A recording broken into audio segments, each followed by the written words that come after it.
جیسا میں یہ پوچھنا چاہتا ہوں کہ ایک اس بات کی وضاحت جو ہے وہ شروع میں ہو جائے کہ کیا جماعت احمدیہ عید میلاد النبی نہیں مناتی، یا جماعت احمدیہ کا اس حوالے سے کیا موقف ہے؟ مناتی ہے تو کس حد تک اور کس طرح سے مناتی ہے، اور اس کی حقیقی جو ہے وہ تصویر کیا ہے، اور دوسرے فرقوں سے امتیازی جو شان ہے اس میں جماعت احمدیہ کی وہ کیا ہے؟ اصل بات یہ ہے کہ اللہ تعالیٰ نے قرآن کریم میں یہ ہدایت فرمائی ہے کہ لَقَدْ كَانَ لَكُمْ فِي رَسُولِ اللَّهِ أُسْوَةٌ حَسَنَةٌ،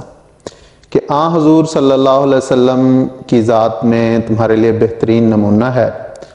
اور فرمایا کہ مَا آتَاكُمُ الرَّسُولُ فَخُذُوهُ وَمَا نَهَاكُمْ عَنْهُ فَانْتَهُوا، کہ جس کا کام کرنے کا وہ حکم دے اسے تو ہر طرح سے پوری کوشش کر کے اسے بجا لاؤ،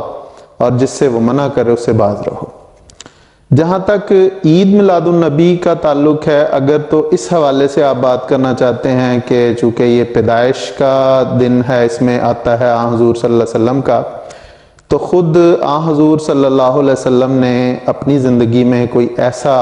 دن نہیں منایا، کوئی ایسا دن منانے کی طرف حضور نے کوئی توجہ نہیں دلائی، کوئی حکم نہیں فرمایا۔ تو جہاں تک تو خاص ولادت جسے برتھ ڈے کہتے ہیں یا پیدائش کا دن کہتے ہیں، ایسی کوئی بھی سنت نہیں ہے حضور صلی اللہ علیہ وسلم کی، نہ اپنی اور نہ ہی حضور صلی اللہ علیہ وسلم نے اپنے کسی بڑے پیارے سے پیارے صحابی، آپ کے نواسے حضرت حسن، حضرت امام حسن، حضرت امام حسین، دونوں اتنے پیارے تھے حضور صلی اللہ علیہ وسلم کو، ان کے متعلق بھی حضور صلی اللہ علیہ وسلم نے کوئی ایسی ہدایت نہیں فرمائی۔ تو جہاں تک حضور صلی اللہ علیہ وسلم کی سیرت و سوانے کا تذکرہ، آپ پہ درود و سلام کا تعلق ہے، تو جیسے آپ نے قرآن کریم کی آیت پڑھی ہے شروع میں، وہ تو ایک حکم ہے، تو اس کے تابع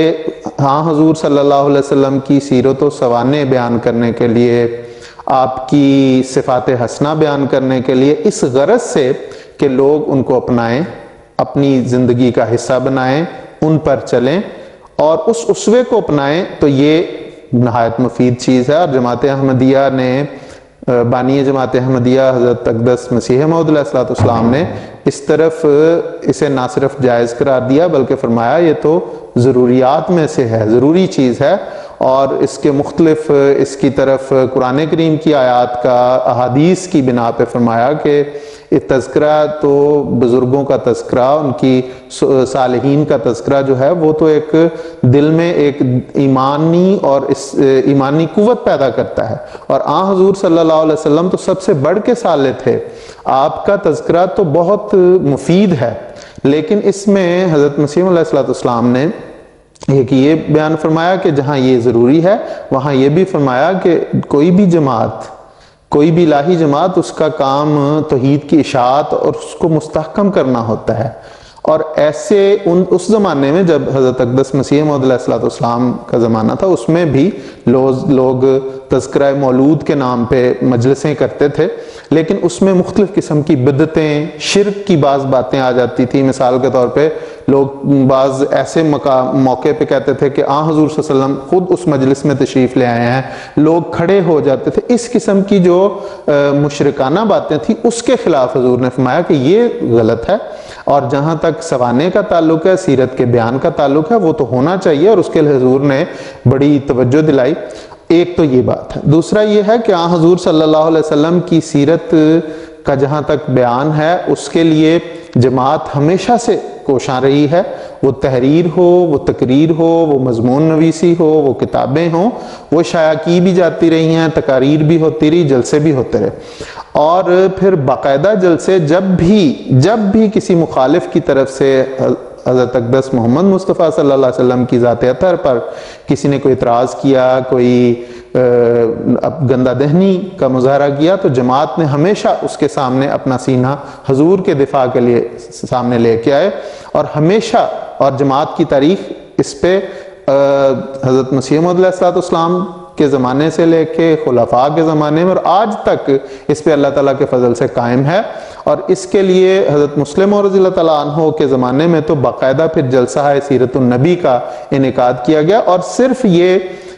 ربیع الاول کے مہینے میں نہیں رہا، بلکہ جماعت احمدیہ نے پورے سال میں یہ سیرت و سوانے کے جلسے کیے ہیں، اور ہندوستان بھر سے لے کے افریقہ، یورپ اور امریکہ کے مختلف ممالک میں یہ جلسے ہوتے رہے اللہ تعالیٰ کے فضل سے۔ اور آج بھی جب بھی جس بھی ملک میں حضور صلی اللہ علیہ وسلم کی ذات اطہر پر کوئی اعتراض کیا جاتا ہے یا آپ کے خلاف کوئی زبان درازی کی جاتی ہے، تو جماعت احمدیہ کے امام حضرت امیر المومنین ایدہ اللہ تعالیٰ بنصر العزیز نہ صرف خود اس کا دفاع کرتے ہیں، اس کے لیے اپنے تقاریر، اپنے خطبات، اپنے خطابات میں اس کا ان اعتراضات کے جوابات عطا فرماتے ہیں، بلکہ آپ کی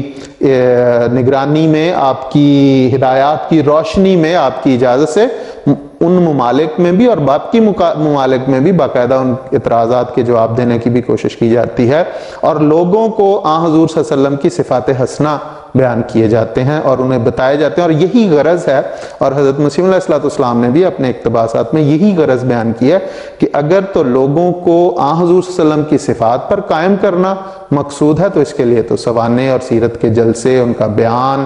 تقاریر میں، تحریر میں بیان کرنا بہت ضروری ہے۔ جی ٹھیک ہے، جزاکم اللہ خیر۔